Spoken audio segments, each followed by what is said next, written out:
Hi friends, welcome to our channel. இன்றைக்கி நம்ம என்ன வீடியோ பார்க்க போகிறோம் அப்படின்னு பார்த்தீங்கன்னா, சூப்பரான குருமா எப்படி வைக்கிறதுன்னு நாங்கள் பார்க்க போகிறோம். வாங்க வீடியோக்குள்ளே போகலாம். ஸோ நம்ம இப்போ ஃபஸ்ட்டு பேஸ்ட் ரெடி பண்ணிக்கலாம். தேங்காய் வந்து நான் கட் பண்ணி வச்சுருக்கேன். இஞ்சி பூண்டு தேவையான அளவு, அதே மாதிரி ஒரு ஸ்பூன் சோம்பு, முந்திரி பருப்பு 4-5 முந்திரி பருப்பு போட்டிருக்கேன். ஒரே ஒரு ஸ்பூன் உடைச்ச கடலை போடுங்க. நம்ம குழம்பு வந்து திக்னஸாக இருக்கிறதுக்கு பச்சை மிளகா, நமக்கு தேவையான அளவு காரத்துக்கு ஏற்ற பச்சை மிளகா போட்டு இப்போ வந்து நம்ம இதை பேஸ்ட்டாக அரைச்சி எடுத்துக்கிட்டோம். ஸோ இப்போ நம்ம காய்கறிகள் என்னென்ன போடலான்னு பார்க்கலாம். நான் வந்து பட்டாணி உருளைக்கிழங்கு மட்டும்தான் எடுத்துருக்கிறேன். வெங்காயம், தக்காளி, உங்களுக்கு என்னென்ன காய்கறி தேவையோ நீங்கள் போட்டு செய்யுங்க, ரொம்பவே நல்லாயிருக்கும். ஸோ எண்ணெய் தேவையான அளவு ஊற்றிக்கோங்க.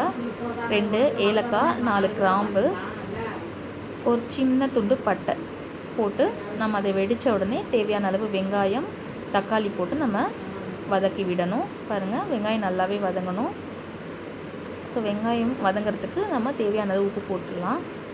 உப்பு போட்டு வதக்கி விடலாம். அதே மாதிரி அது கூட கருவேப்பிலை போட்டுக்கோங்க. போட்டு நல்லா வதக்கி விடுங்க வெங்காயம் தக்காளியை. ஸோ வெங்காயம் நல்லா வதங்கின உடனே தக்காளியும் நம்ம இதோட சேர்த்து வதக்கணும். சிம்லையே வச்சு வதக்குங்க. வெங்காயம் தக்காளி நல்லாவே மிக்ஸ் ஆகிடுச்சு.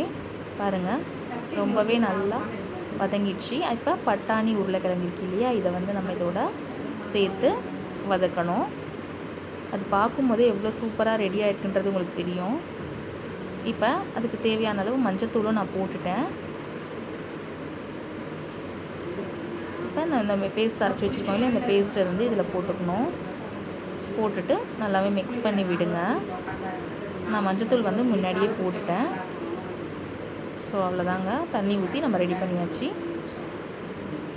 இப்போ சூப்பரான சுவையான வெஜிடபிள் குருமா ரெடி ஆகிடுச்சு. பாருங்கள், நமக்கு பீன்ஸ், கேரட் எல்லாமே சேர்த்து கூட நம்ம போட்டுக்கலாம். என்கிட்ட எந்த காய்கறியில்